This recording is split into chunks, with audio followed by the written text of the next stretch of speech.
Анан урматтуу министр айым, сиз эң туура айтып атасыз. Мамлекеттик тилге болгон мамиле биз конституциялык мыйзамды кабыл алгандан кийин түп тамырынан бери өзгөрүш керек.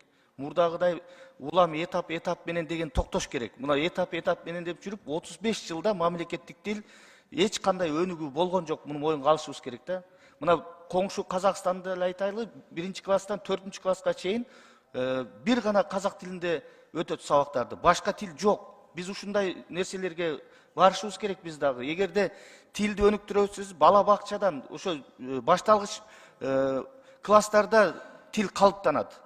Андан кийин ар кандай шылтоолор болот. Ошон үчүн сизге министр катары дагы бир маселе, жанагы иман сабагы киргенде кыргыз тилинин эсеби менен англис тилинин эсебинен бирден саат кыскарып кетиптир. Бул эмне деген мамиле кыргыз тилине? Башка тилден кыскартса болбойбу? Ошон үчүн